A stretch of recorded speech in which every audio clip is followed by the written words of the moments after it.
इस वीडियो में हम लोग जानेंगे सीआरआर और एसएलआर के बारे में। सीआरआर मतलब कि कैश रिजर्व रेशियो और एसएलआर मतलब कि स्टैट्यूटरी लिक्विडिटी रेशियो। सबसे पहले जानते हैं सीआरआर यानी कैश रिजर्व रेशियो के बारे में।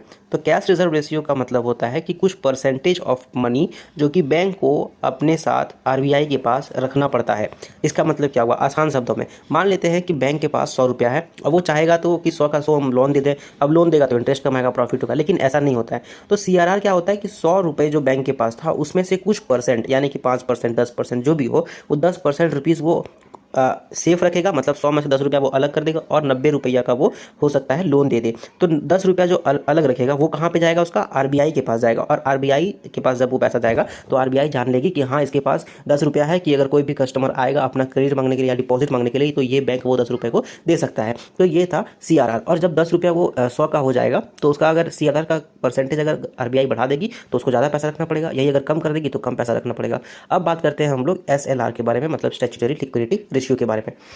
ये भी सीआरआर के ही तरह होता है, लेकिन इसमें क्या है कि ये टाइम डिपॉजिट और डिमांड डिपॉजिट में रखा जाता है। और ये पैसे में नहीं बल्कि गोल्ड या फिर कोई और सिक्योरिटीज़ में रखा जाता है। मान लेते हैं कि 100 रुपया बैंक के पास था, वो चाहेगा कि 100 में से 10 रुपया हटा के सीआरआर हटा के 90 रुपया का वो cash they they, loan they they. But RBI को चाहिए कि हाँ इसके पास इतना पैसा है कि ये लोन दे दे, है ना। इसके पास ये क्रेडिट तो होना चाहिए ना कि उसके पास कि हाँ इतना पास पैसा है इतना कि ये दूसरे को लोन दे सके। तो क्या करता है आरबीआई, आरबीआई बोलता है उस बैंक को कि एक काम करो, आप कुछ जो है ना वो अपना लिक्विडिटी के लिए, अपने खुद के खर्चे के लिए या फिर कोई भी आएगा तो उसको मार्केट में चलाने के लिए आप गोल्ड में या फिर कोई और प्रॉपर्टीज़ में, रियल स्टेट या फिर गवर्नमेंट का repo rate, reverse repo rate, ये सब पे आप पैसा लो, पैसा लगाओ, गवर्नमेंट का सिक्योरिटीज़ खरीदो, जी बॉन्ड खरीदो, जीसेक खरीदो, ये सब खरीदो और आप इसको टाइम डिपॉजिट और डिमांड डिपॉजिट के रूप में अलग से रख दो, है ना, अलग से रख दो ताकि आपका क्रेडिबिलिटी रहे। और अगर आप एसएलआर मतलब स्टैट्यूटरी लिक्विडिटी रेशियो अगर आप नहीं मेंटेन कर पाओगे तो हम लोग आप पे एक्शन लेंगे और माना जाएगा कि आपके पास उतना पैसा है ही नहीं जो आप दूसरों को लौटा सको। समझ में आई बात। तो सीआरआर और एसएलआर बहुत इंपॉर्टेंट होता है किसी भी बैंक के लिए।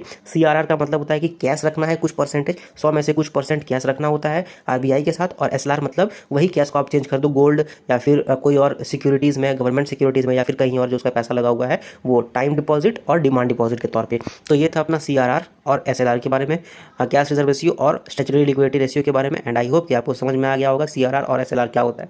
अब एक क्वेश्चन, आप लोग कमेंट में बताओ कि अगर सीआरआर को बढ़ा दिया जाए तो जो महंगाई है, जो इन्फ्लेशन है इकोनॉमी में, उस पर क्या असर पड़ेगा, और अगर उसको घटा दिया जाए तो क्या असर पड़ेगा। मुझे आपका आंसर का इंतजार रहेगा। खैर अगर ये वीडियो आपको अच्छा लगा तो आप इसको लाइक करो, दोस्तों के साथ शेयर करो, कुछ पूछना है बताना तो कमेंट करो, चैनल को सब्सक्राइब करो एंड मजे में जीते रहो। And thank you very much.